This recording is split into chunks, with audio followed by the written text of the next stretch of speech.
नमस्कार, आदाब, सत श्री अकाल, जय भीम, जोहार। मेरा नाम है नवीन कुमार। क्या उत्तर प्रदेश में योगी आदित्यनाथ के दिन लग चुके हैं?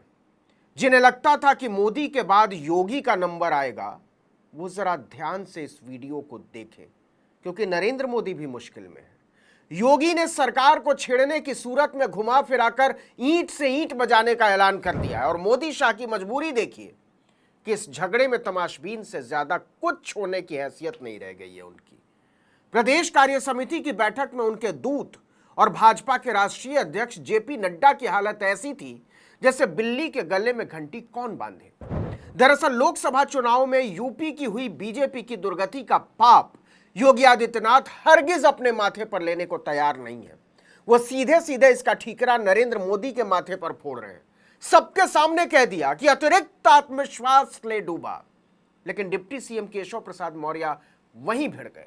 असल में सीएम की कुर्सी के इंतजार में बैठे मौर्य का धैर्य अब जवाब दे रहा है। इतवार के दिन बीजेपी प्रदेश कार्य समिति की लखनऊ में बैठक बुलाई गई थी।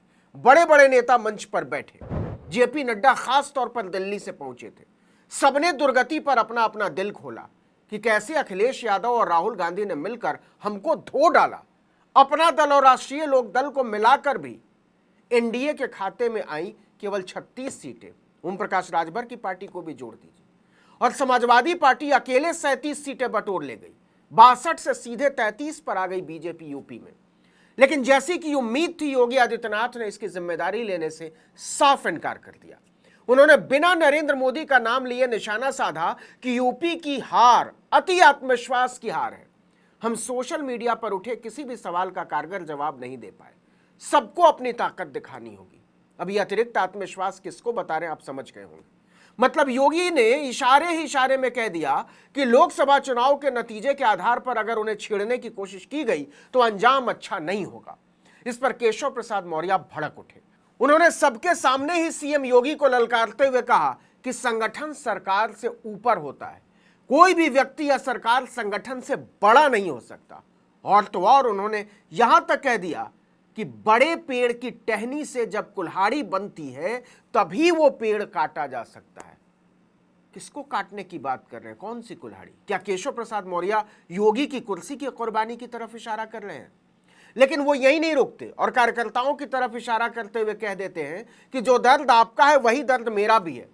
इसी के बाद सवाल उठने लगे कि क्या यूपी बीजेपी में सब ठीक चल रहा है? और सब छोड़िए, क्या कुछ भी ठीक चल रहा है? लेकिन जो सबसे बड़ा इशारा है वो ये कि मोदी और अमित शाह पार्टी को अब हंटर से नहीं हाँक पा रहे हैं।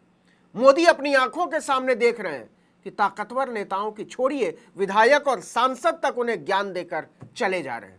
पिछले ही दिनों की बात है, जौनपुर के एक विधायक ने मोदी को ट्यूशन दे दिया था। जैसा कि मैं समझता हूं कि आज की डेट में जो स्थिति परिस्थिति है, जिस तरीके से पीडीए की बात चल रही है और जिस तरीके से समाजवादी पार्टी ने व्यापक भ्रामक स्थिति आम जनमानस में पैदा कर रखी है, उस हिसाब से अगर मैं देखूं तो भारतीय जनता पार्टी की आज की डेट में हमारी स्थिति अच्छी नहीं है।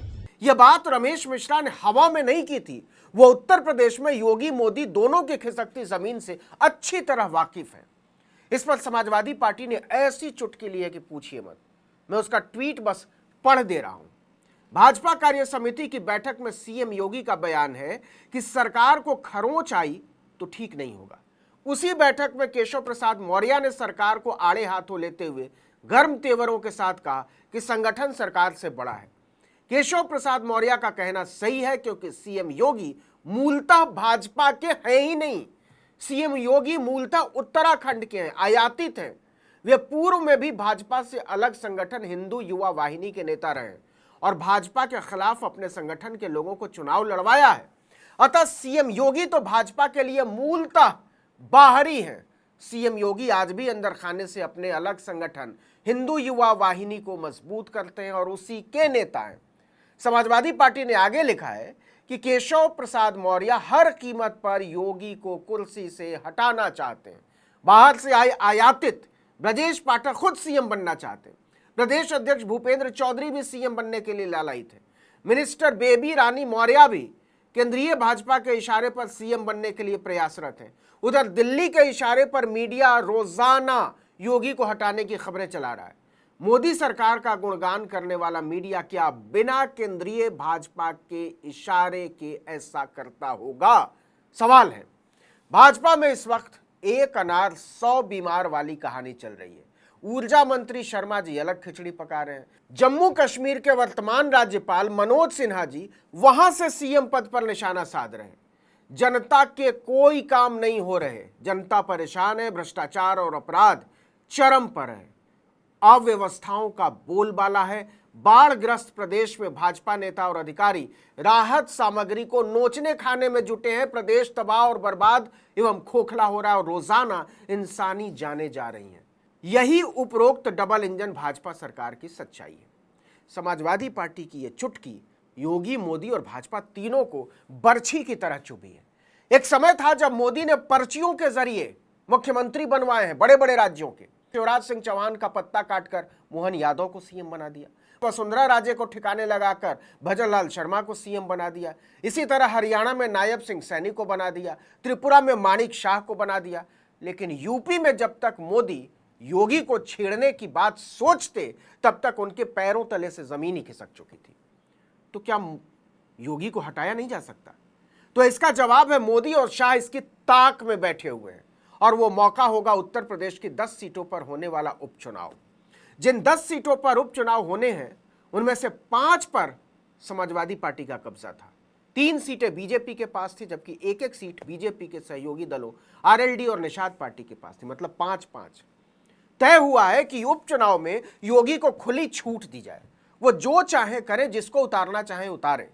अगर बीजेपी अपने पुराने प्रदर्शन को दोहरा भी पाती है या उससे बेहतर कर पाती है, तब तो योगी आदित्यनाथ के पास यह कहने का मौका होगा कि लोकसभा की हार उनकी नहीं, मोदी शाह नड्डा की हार है। और अगर वो ऐसा नहीं कर पाते तो फिर उसी दिन से उनकी उल्टी गिनती चालू हो जाएगी। और इनमें बीजेपी के लिए सबसे ज्यादा दर्दीली सीट है फैजाबाद लोकसभा क्षेत्र में पड़ने वाली मिल्कीपुर सीट। वहीं के विधायक अवधेश प्रसाद फैजाबाद से समाजवादी पार्टी के सांसद चुने गए, इसलिए इस सीट को जीतने के लिए अलग से एक कमेटी बनाई गई। तो ये हो गई है ब्रांड मोदी की हालत कि अयोध्या की एक विधानसभा सीट जीतने के लिए पार्टी को कमेटी बनानी पड़ रही है, क्योंकि मोदी के प्राण प्रतिष्ठा के फोटोशूट का बंटाधार कर दिया जनता ने। लेकिन सवाल है कि अगर यही योगी के बचने की शर्त है तो केशव प्रसाद मौर्य से लेकर ब्रजेश पाठक और मनोज सिन्हा और बेबी रानी मौर्य तक मुख्यमंत्री पद के जो दर्जनों दावेदार हैं वो इसमें सहायक होंगे या बाधक? जरा सोच कर देखिएगा। इस वीडियो में इतना ही, लेकिन अगर आपने आर्टिकल 19 इंडिया को अब तक सब्सक्राइब नहीं किया तो फौरन कीजिए, बेल आइकॉन दबाइए, घंटी जैसी आकृति, लाइक कीजिए और कमेंट करके बताइए हमारा वीडियो आपको कैसा लगा। हमारा ट्विटर हैंडल है आर्टिकल 19_इंडिया और मेरा ट्विटर हैंडल है नवीन जर्नलिस्ट। नमस्कार।